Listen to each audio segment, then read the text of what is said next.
जोषस्वक महाज्ञानैकतान प्रभा सर्वत्रा भवशक्ति भोगबल सत्सारात्म दिव्याकृतिं सृष्टिस्थान निरोध नित्य नीति ज्ञान प्रकाशावृति ध्वंता मोक्ष विमोक्षतम हरिमयम नित्यं तदोपास्महे ಹರಿಮಯಂ ಅಂತ ಮಾಡಿದ್ರಲ್ಲ ಇಷ್ಟು ತಗೊಂಡ್ಬಿಟ್ರೆ ಇದರ ಅರ್ಥ ಹರಿ ಅಂತ ಬಂತಲ್ಲ ಇದ್ರೊಳಗೆ ಹರಿ ಅಂತ ಹರಿ ಶಬ್ದಕಾರದ ಆಚಾರ ಹೇಳಿದ ಅರ್ಥ ಅದಿಷ್ಟು ಈಗ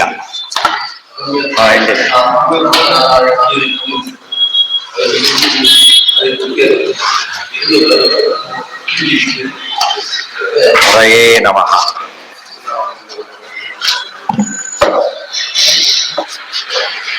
ಕೊನೆಯದೀಗ ಉಪನಿಷತ್ತಿನಲ್ಲಿ ಆದಿತ್ಯೋ ಬ್ರಹ್ಮ ಇತಿ ಆದೇಶ ತಸ್ಯ ಉಪವ್ಯಾಖ್ಯಾನಂ ಏನದು ಅಸದೇವ ಸಮಗ್ರ ಆಸೀತ್ ತತ್ ಸದಾ ತದಾ ಆಸೀತ್ ತತ್ ಸಮಭವತ್ ತದಾ ಅಂಡಂ ನಿರವರ್ತತ ತತ್ ಸಂವತ್ಸರಸ್ಯ ಮಾತ್ರ ಮಶಯತ ತನ್ನಿರಭಿದ್ಯತ ತೇ ಅಂಡಕಪಾಲೆ ರಜತಂಚ ಸುವರ್ಣಂಚ ಅಭವತಾಂ ತದ್ಯದ್ರಜತಂ ಸೇಯಂ ಪೃಥಿವೀ ಯತ್ ಸುವರ್ಣಂ ಸಾ ದ್ಯೌಃ ಆಮೇಲೆ ಯಜ್ಜರಾಯುಃ ತೇ ಪರ್ವತಾಃ ಯದುಲ್ಬಂ ಸಮೇಘೋ ನಿಹಾರೋ ಯಾ ಧಮನಯಃ ತಾ ನದ್ಯಃ ಯದ್ವಾಸ್ತೇಯಮುದಕಂ ಸ ಸಮುದ್ರೋ ಅಥ ಯತ್ ಸಮುದಾಜಾಯತ ಸೋ ಅಸೌ ಆದಿತ್ಯಃ ತಂ ಜಾಯಮಾನಂ ಘೋಷಾಃ ಉಲೂಲವೋ ನೂದತೀಷ್ಮನ್ ಸರ್ವಾಣಿ ಚ ಭೂತಾನಿ ಚ ಸರ್ವೇ ಚ ಕಾಮಾಃ ತಸ್ಮಾತ್ ತಸ್ಯೋದಯಂ ಪ್ರತಿ ಪ್ರತ್ಯಾಯನಂ ಪ್ರತಿ ಘೋಷಾ ಉಲೂಲವೋ ನೂತ್ತಿಷ್ಠಂತ್ಯನೂತ್ತಿಷ್ಠಂತಿ ಸರ್ವಾಣಿ ಚ ಭೂತಾನಿ ಸರ್ವೇ ಚೈವ ಕಾಮಾಃ ಸ ಯಃ ಏತದೇವಂ ವಿದ್ವಾನ್ ಆದಿತ್ಯಂ ಬ್ರಹ್ಮ ಇತಿ ಉಪಾಸ್ತೆ ಅಭ್ಯಾಸೋ ವೈ ಯದೇನಂ ಸಾಧವೋ ಘೋಷಾ ಆಚ ಗಚ್ಚೇತ್ ಉಪ ಚ ನಿಮ್ರೇಡೇರನ್ ಎರಡು ಸತ್ ಹೇಳಿದ್ರೆ ಅಧ್ಯಾಯ ಮುಗಿತು ಅಂತ. ಅನಾವೃತ್ತಿ ಶಬ್ದ ಅನಾವೃತ್ತಿ ಶಬ್ದ ಬಂತಲ್ಲ ಹಾಗೆ ಇರುವೆ ವ್ಯಾಖ್ಯಾತ ಆ ರೀತಿ ಬಂದಂತೆ ಯಾವುದು ಮೂರನೇ ಅಧ್ಯಾಯ ಮುಗಿಯಿತು.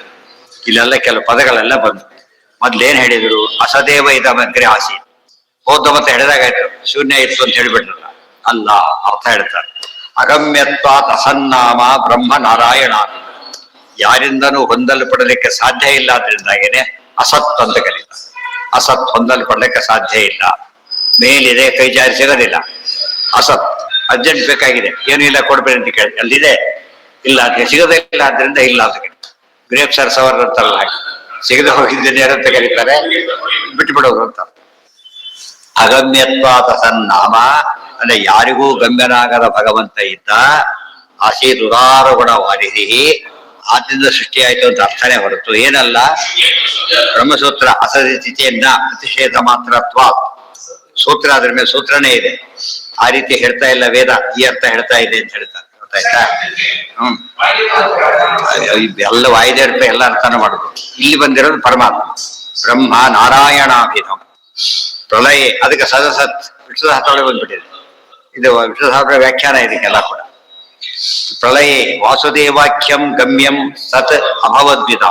ಆಮೇಲೆ ಸದ್ ಅಭವತ್ ಅಂದ್ಬಿಡು. ಮೊದಲು ಅಸತ್ತು ಸದ್ ಅಭವತ್. ಗಮ್ಯವಲ್ಲದ್ದು ಗಮ್ಯವಾಯ್ತು.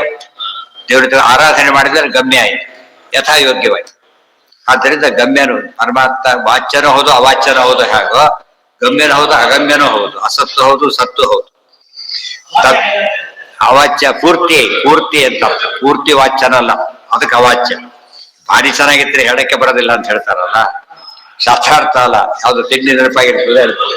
ವಾಸುದೇವಾಖ್ಯಂ ಗಮ್ಯಂ ಪದ ಸದಭವದ್ವೇದ ತತ್ ಪ್ರಕೃತ್ಯ ಸಮಭವತ್ ತತ ಅಂಡಮಜ. ಪ್ರಕೃತಿ ಲಕ್ಷ್ಮೀ ರೀತಿ ಪರಮಾತ್ಮ ಸೇರಿದ. ಅವಾಗ ಏನಾಯ್ತು ಬ್ರಹ್ಮಾಂಡ ಹುಟ್ಟಿದಾಗ ಸೃಷ್ಟಿ ಪ್ರಕರಣ ಅದಿಷ್ಟು ಕೂಡ. ತಸ್ಮಿನ್ ಆದಿತ್ಯ ನಾಮಾಸವಭೂತ್ ಸೂರ್ಯಮಂಡಲೆ. ಪರಮಾತ್ಮ ಆದಿತ್ಯ ರೂಪದಿಂದ ಸೂರ್ಯಮಂಡಲದಲ್ಲಿ ಇದ್ದಾನೆ. ಮುಖ್ಯ ಆದಿತ್ಯ ಯಾರಾದ್ರೆ ಈಗ ಪರಮಾತ್ಮನೇ. ಸೂರ್ಯಮಂಡಲೆ ನಿಯಂತೈವಚ ಸೂರ್ಯಸ್ಯ ಭಗವಾನ್ ಸ ಪುರುಷೋತ್ತಮ ಒಣಗಿದ್ದು ನಿಯಮನ ಮಾಡ್ತಾ ಇದ್ದ. ಗಾಯತ್ರಿ ಮಂತ್ರ ಇದೆ. ದೇಹ ಸದಾ ಸವಿತ್ರ ಮಂಡಲ ಮಧ್ಯವರ್ತಿ. ಸೂರ್ಯ ಇವತ್ತು ರಸಪ್ತಮಿ. ಸೂರ್ಯ ಸರಿಯಾಗಿ ಸೂರ್ಯ ಹಾಗೆ ಹುಟ್ಟುತ್ತಾರೆ. ನಿಜವಾದ ಸೂರ್ಯ ಯಾರು ಅಂತೆಲ್ಲ ಹೇಳ್ತಾರೆ. ಪುರುಷೋತ್ತಮ. ತಸ್ಮಿನ್ ಆದಿತ್ಯನಾಮಾನಂ ಆದಿತ್ಯಂ ಜನಾರ್ದನಂ ಬ್ರಹ್ಮ ಉಪಾಸೀತ. ಅದಕ್ಕೆ ಆದಿತ್ಯನಲ್ಲಿ ಗಾಯತ್ರಿ ಮಂತ್ರದ ಅರ್ಥ ಇದೆ. ಆದಿತ್ಯನೊಳಗೆ ಆದಿತ್ಯನಾಮ ಪರಮಾತ್ಮನ ಉಪಾಸನೆ ಮಾಡಬೇಕು ಅಂತ ಹೇಳ್ತಾರೆ. ಬರೀ ಆದಿತ್ಯನಲ್ಲ. ಪರಮಂ ಸರ್ವ ವೇದಜ್ಞತಾ ತತ ಇತಿ. ಸರ್ವ ವೇದಜ್ಞತಾ ತತ ಇತಿ ಬ್ರಹ್ಮತತ್ವೇ. ಬ್ರಹ್ಮ ಉಪಾಸೀತ ಪರಮಂ ವೇದಜ್ಞತಾ ತತಃ. ಅದ್ರಿಂದ ಏನಾಗುತ್ತೆ ಗೊತ್ತಾ, ಅವ್ರು ವೇದಜ್ಞರಾಗ್ತಾರೆ. ಗಾಯತ್ರಿವಂತ ಜಪ ಮಾಡೋದ್ರಿಂದ ವೇದಜ್ಞಾನ ಬರುತ್ತೆ. ಸಂಬಂಧನೇ ಇಲ್ಲ. ಎಲ್ಲಿ ಗಾಯತ್ರಿಯಲ್ಲಿ ವೇದ ಅಂತ ಹೇಳಿದ್ರೆ, ಗಾಯತ್ರಿ ಏನದು ವೇದ ಮಾತ. ಇವತ್ತು ಯಾರೋ ಹಣ್ಣು ಕೇಳಿದ್ರು ಬೀಜ ಕೊಟ್ಟು ಬರನ ಬೆಳೆಸ್ಬೇಕು, ಗೊತ್ತಾಯ್ತಾ? ಅದರಿಂದ ಬೀಜ ಇದೆ. ಇಡೀ ವೇದಗಳ ಮೂಲ ಯಾವುದು ಅಂದ್ರೆ ಗಾಯತ್ರಿ ವಾವ ಇದಂ ಸರ್ವಂ ಎಂದು ಬಂದಿದೆ. ಆದ್ರಿಂದ ಎಂದು ಗಾಯತ್ರಿ ಮಂತ್ರ ಅದರಿಂದ ಅವತ್ತು ಪೂರ್ತಿ ಹೇಳ್ಕೊಡ್ಬೇಕು. ಹೇಳ್ಕೊಳಕ್ಕಾಗತ್ತಾ? ಗಾಯತ್ರಿ ಮಂತ್ರ ಇಡೀ ವೇದ ಹೇಳ್ಕೊಟ್ಟಾಗ ಉಳಿದೆಲ್ಲ ಎಕ್ಸ್ಪೆನ್ಷನ್.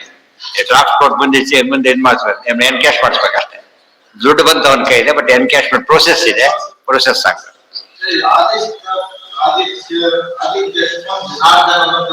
ಆದಿತ್ಯಸ್ಥಂ.